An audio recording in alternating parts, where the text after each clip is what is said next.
Hello বন্ধুরা, সবাইকে স্বাগত জানাই স্টাডি সাকসেস কোচিং সেন্টারে। বন্ধুরা, তোমাদের জন্য আবারও চলে এসেছি আর একটি খুবই গুরুত্বপূর্ণ জিকে ক্লাস নিয়ে, যে জিকে ক্লাসটি তোমাদের জন্য খুবই গুরুত্বপূর্ণ আপকালীন সকল এক্সামের জন্য। আজকে আমরা যেটা আলোচনা করব এসএসসি সিএইচএসএল এসএসসি সিএইচএসএল 2024-এর 9/7/2024 9/7/2024-এর ফোর্থ শিফটে যে এক্সামটা হয়েছিল, সেই এক্সামে যে 25খানা জেনারেল নলেজের কোশ্চেনগুলো এসেছিল সেগুলো নিয়েই আলোচনা করব। ঠিক আছে, এটা আজকের সিএইচএসএল 2024-এর জিকে ক্লাস নম্বর 28। তো সেই ক্লাসের কোশ্চেন আনসার যাওয়ার আগে কিছু কথা বলে দিই, তোমরা ভালো করে শোনো। তোমরা যারা এসএসসি এমটিএস 2025-এর জন্য প্রিপারেশান নিচ্ছ বা যে কোনো কম্পিটিটিভ এক্সামের জন্য প্রিপারেশান নিচ্ছ, তো তোমাদের জন্য এই যে 4খানা পিডিএফ খুবই ইম্পর্টেন্ট রয়েছে। বিশেষ করে এমটিএসের জন্য তো ভেরি ভেরি ইম্পর্টেন্ট, কারণ স্পেশালি এমটিএসের জন্য আমরা এই 4খানা পিডিএফ তৈরি করেছি। আর বাকি তোমরা যে কোনো এক্সামের জন্য এই জিকের যে পিডিএফটা, এই পিডিএফটা শুধুমাত্র জিকের জন্য, বাকি আদার্স এক্সামের জন্য নিতে পারো। কিন্তু যারা এমটিএস পরীক্ষা দেবে তোমাদের জন্য কিন্তু এই 4খানা পিডিএফ খুবই ইম্পর্ট্যান্ট রয়েছে, যেখানে জিকে, কারেন্ট অ্যাফেয়ার্স, স্ট্র্যাটেজিকে এবং ইংলিশ, এই 4খানা পিডিএফ দেখতে পাচ্ছ। জিকে থাকবে এমটিএস 2019 থেকে 24 6200 প্লাস এমসিকিউ, মানে শুধুমাত্র কোশ্চেন অ্যান্সার নয়, কোশ্চেন অ্যান্সারের সাথে সাথে সেখানে থাকবে এক্সট্রা ডিটেলস। ঠিক আছে, কারেন্ট অ্যাফেয়ার্স 2024-এর কারেন্ট অ্যাফেয়ার্স থাকবে 3352টা প্রশ্ন রয়েছে। স্ট্র্যাটেজিকে 14খানা টপিক থেকে গুরুত্বপূর্ণ নোটস দেওয়া হয়েছে, এবং ইংলিশে 1700 এমসিকিউ, তার সঙ্গে synonym, antonyms, grammar, idioms, phrase এগুলো কিন্তু রয়েছে।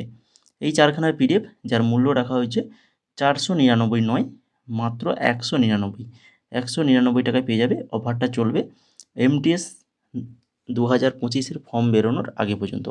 ফর্ম বেরিয়ে গেলে তারপরে কিন্তু এই অফারটা থাকবে না, বেড়ে যাবে এটা। তো এই পিডিএফটা যদি নিতে চাও তাহলে এই স্ক্রিনে দেওয়া যে হোয়াটসঅ্যাপ নাম্বার দেখতে পাচ্ছ 6294528484, এই নাম্বারে তোমরা মেসেজ করো। তো এবার চলো দেখে নিই আজকের ক্লাসের প্রথম কোশ্চেন কী রয়েছে। 2011 সালের আদমশুমারি অনুসারে ভারতের জনসংখ্যা বিশ্বের জনসংখ্যা ড্যাশ। 2011 সালের আদমশুমারি অনুসারে ভারতের জনসংখ্যা বিশ্বের জনসংখ্যার কত পার্সেন্ট? না হচ্ছে 17.5%। 17.5%। এখান থেকে এক্সট্রা নোটস কীভাবে জেনে রাখবে দেখো কী কী। এক হচ্ছে 2011 সালের আদমশুমারি অনুসারে ভারতের জনসংখ্যা কত ছিল? না হচ্ছে 1210.2 মিলিয়ন, এইভাবে অপশানে থাকে, তো সেইভাবেই দিয়েছি। পুরুষ সংখ্যা 623.7 মিলিয়ন এবং মহিলাদের জনসংখ্যা 586.5 মিলিয়ন। 2001 থেকে 11 সালের শতাংশ বৃদ্ধি ছিল 17.64%।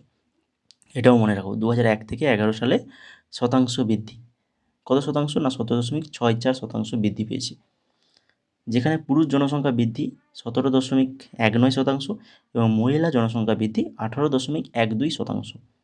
তো এই সকল তথ্য কিন্তু সব ক্লাসে তোমরা কিন্তু পাবে না ইউটিউবে, বিশেষ করে ফ্রি ক্লাসে কিন্তু এই ধরনের তথ্য তোমরা পাবে না, কিন্তু সেটা কিন্তু পাবে একমাত্র আমাদেরই এই ক্লাসে।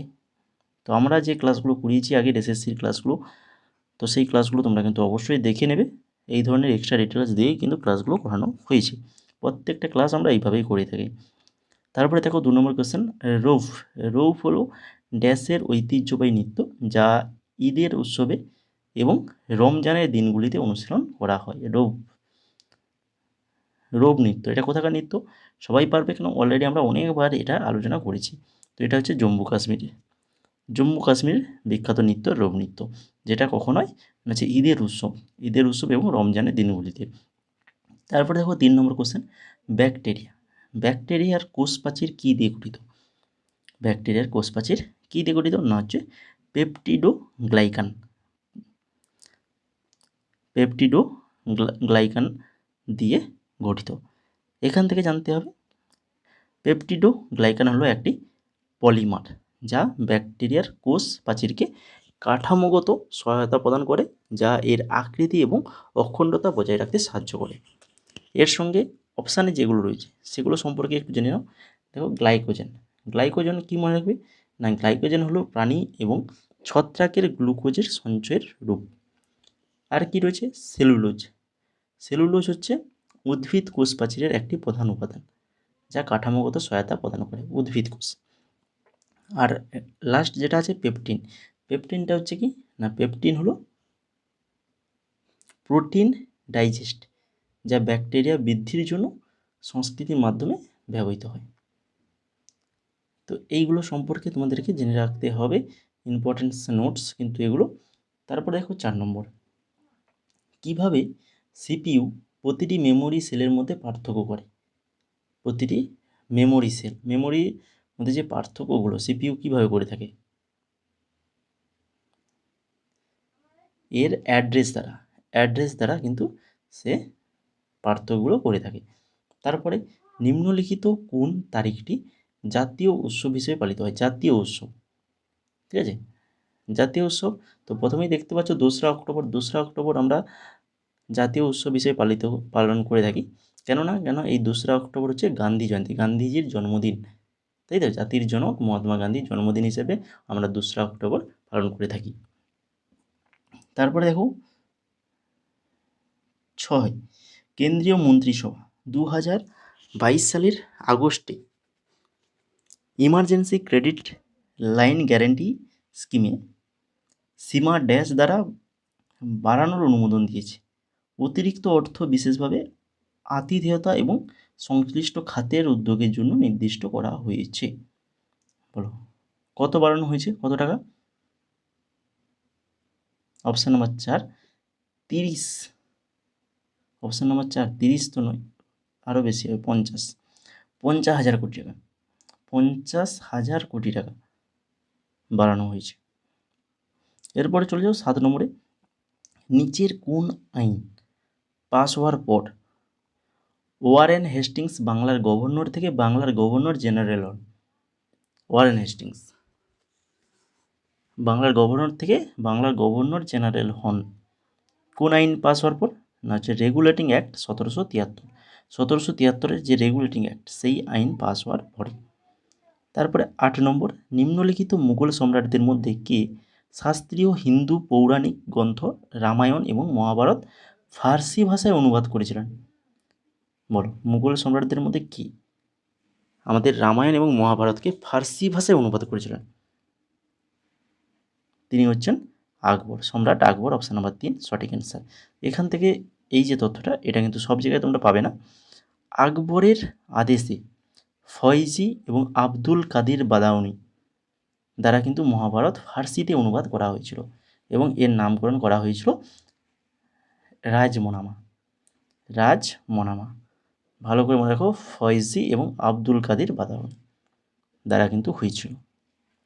তারপরে দেখো 9 নম্বর, বিগ ডিপার হলো নক্ষত্রমণ্ডলের 7টি উজ্জ্বল নক্ষত্র দ্বারা গঠিত একটি নক্ষত্র। বিগ ডিপার নক্ষত্রমণ্ডলের 7টি উজ্জ্বল নক্ষত্র দ্বারা গঠিত একটি নক্ষত্র উর্সা মেজর। একে দেখে নাও, বিগ ডিপার হলো উর্সা মেজর নক্ষত্রপুঞ্জের 7টি উজ্জ্বল নক্ষত্র দ্বারা গঠিত একটি নক্ষত্র মণ্ডল। 10 নম্বর, মিল্ক অফ ম্যাগনেসিয়া হলো জলের ড্যাশের প্রলম্বন বা হচ্ছে সাসপেনশন। মিল্ক অফ ম্যাগনেসিয়া এটা হচ্ছে জলের ম্যাগনেসিয়াম হাইড্রোক্সাইডের প্রলম্বন। মিল্ক অফ ম্যাগনেসিয়া জলের ম্যাগনেসিয়াম হাইড্রোক্সাইড অর্থাৎ MgOH এর হোল2 এর সাসপেনশন। এটি একটি দুধের মতো সাদা ক্ষারীয় তরল যা অ্যান্টাসিড এবং ল্যাক্সেটিভ হিসেবে ব্যবহৃত হয়। তোমরা যারা ক্লাসটাকে এখনও লাইক করোনি, এতক্ষণ ক্লাসটা দেখছো, তো তোমাদেরকে বলবো তোমরা অবশ্যই ক্লাসটাকে ফার্স্ট থেকে লাস্ট অবধি দেখো। এতক্ষণ দেখেছো, এইভাবে আলোচনা করব আরও যে 15খানা কোশ্চেন আছে। আর যদি ভালো লেগে থাকে ক্লাসটা, তো অবশ্যই ক্লাসটা লাইক করে ফেলো, কমেন্ট করে জানাও তোমাদের ক্লাসটা কেমন লাগছে। তারই সঙ্গে চ্যানেলটাকে সাবস্ক্রাইব যদি না করে থাকো এখনও পর্যন্ত, তো অবশ্যই বলবো সাবস্ক্রাইব করে বেল আইকনে ক্লিক করে দাও এই ধরনের গুরুত্বপূর্ণ জিকে ক্লাসগুলো পাওয়ার জন্য। তোমরা এসএসসির এক্সামের জন্য ইম্পর্টেন্ট এই রকম জিকে ক্লাস কিন্তু পেয়ে যাবে আমাদের চ্যানেলে। আর আরআরবির জন্য তোমরা যারা প্রিপারেশান নিচ্ছ, তো আরআরবির জন্য এই জিকে ক্লাসগুলো দেখতে পারো। এছাড়া আরআরবির জন্য আমরা কিছু প্রিভিয়াস ইয়ার ক্লাস করিয়েছি আগে, যার প্লেলিস্ট তোমরা এই ক্লাসের ডেসক্রিপশানে পেয়ে যাবে। সায়েন্সেরও কিছু ক্লাস করানো হয়েছে, প্রিভিয়াস ইয়ারে কিছু ক্লাস করানো হয়েছে, সেগুলো কিন্তু ডেসক্রিপশানে পেয়ে যাবে, সেখান থেকে ক্লাসগুলো অবশ্যই দেখে নেবে। বাংলায় এক্সট্রা ডিটেলসও কোথাও এই ধরনের ক্লাস কিন্তু পাবে না, আমরা যেভাবে ক্লাসগুলো করিয়েছি, ঠিক আছে? তো অবশ্যই ক্লাসগুলো দেখে নেবে। এবার চলো দেখে নিই 11 নম্বর কোশ্চেনে। একটি দেশের মুদ্রা কর্তৃপক্ষের দ্বারা অর্থবাজারের হস্তক্ষেপ, বহির্জাত বা কখনো কখনো বহিস্থ ধাক্কা থেকে অর্থ সরবরাহ স্থিতিশীল রাখার জন্য ড্যাশ বলা হয়। কী বলা হয় না, হচ্ছে স্টেরিলাইজেশন বলা হয়। নিচের কোনটি অলিম্পিক খেলা নয়? মার্চ 2023 অনুযায়ী অলিম্পিক খেলা নয় কোনটা? না, সেটা হচ্ছে এই যে অপশান নাম্বার 3, ক্রিকেট। ক্রিকেটটা কিন্তু অলিম্পিক খেলা নয়, সম্ভবত 2028-এ অলিম্পিক, গ্রীষ্মকালীন অলিম্পিকে এটা অ্যাড করার কথা রয়েছে।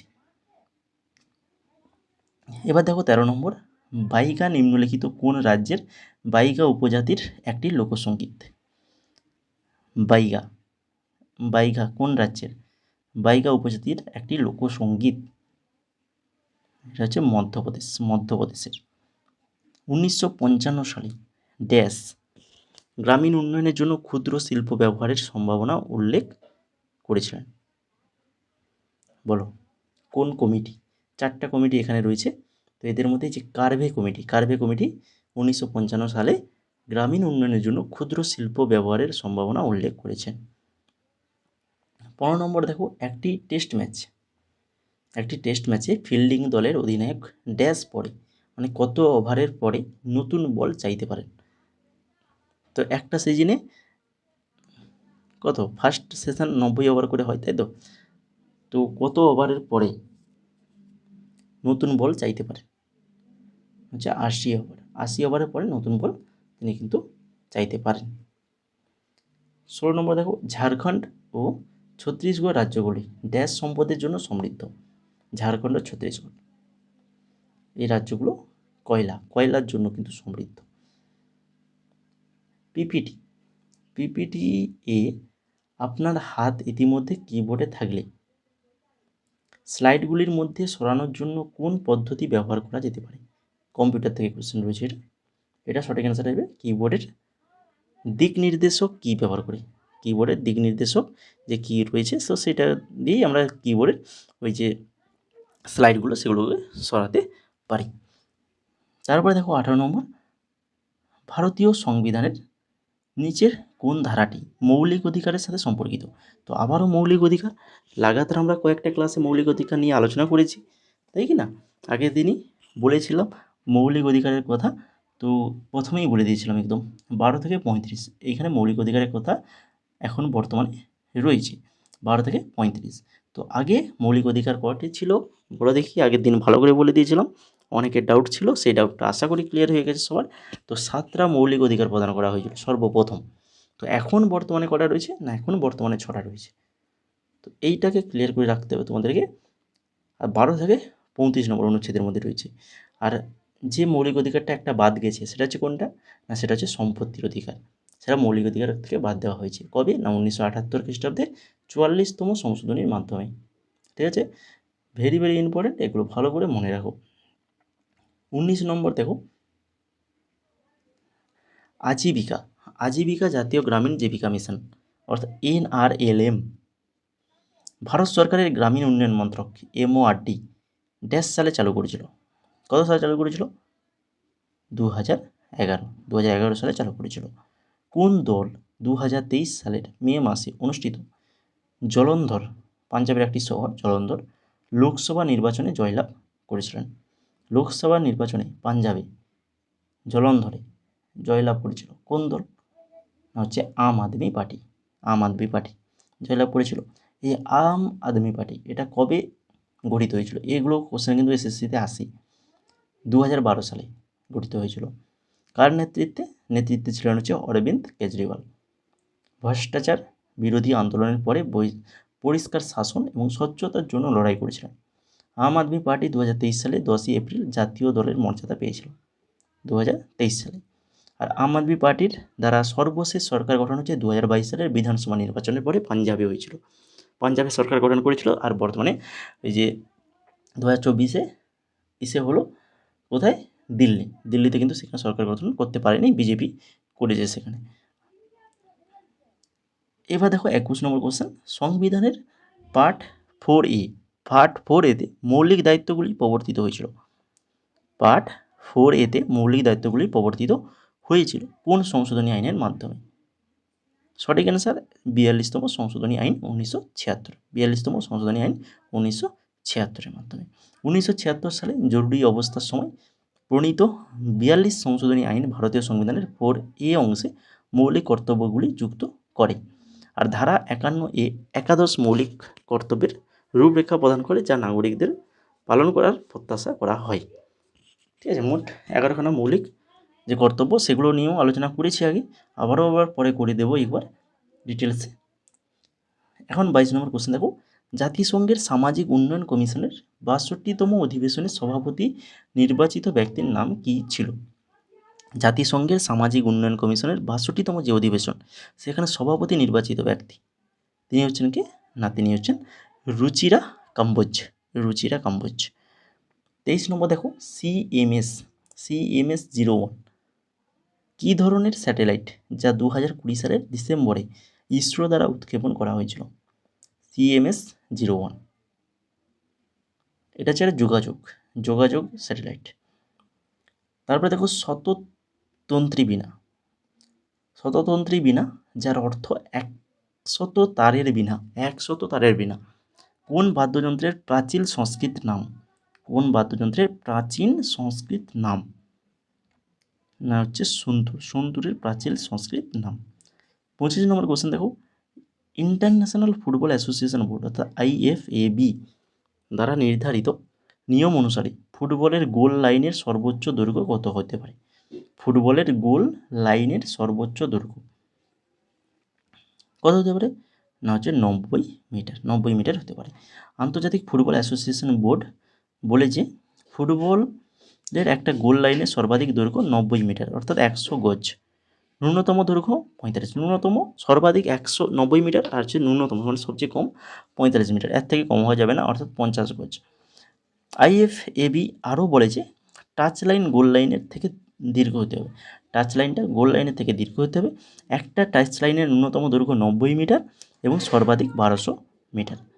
তো এই মোট আজকের 25খানা কোশ্চেন। আশা করি সবার ক্লাসটা ভালো লেগেছে, কারণ এক্সট্রা ডিটেলস দিয়ে কীভাবে আলোচনা করলাম দেখতেই পেরেছো। তো এইভাবে পরবর্তী ক্লাসগুলো যে হবে সেখানেও কিন্তু এইভাবে আলোচনা করা হবে। তো আজকের ক্লাসটা যদি ভালো লেগে থাকে তো অবশ্যই ক্লাসটা এখনও যারা লাইক করতে বাকি রয়েছে তো অবশ্যই লাইক করে ফেলো। তারই সঙ্গে বন্ধুদের মাঝে ক্লাসগুলো শেয়ার করো, অবশ্যই তোমাদের হোয়াটসঅ্যাপ গ্রুপ, টেলিগ্রাম গ্রুপে বন্ধুদের মাঝে শেয়ার করো। তারই সঙ্গে চ্যানেলটাকে সাবস্ক্রাইব করে বেল আইকনে ক্লিক করে ফেলো। এবং আমাদের টেলিগ্রাম চ্যানেল, এখানে বিভিন্ন তথ্য আমরা দিয়ে থাকি এই টেলিগ্রাম চ্যানেলে, তো অবশ্যই টেলিগ্রামে যুক্ত হয়ে যাও যারা এখনও যুক্ত হওনি।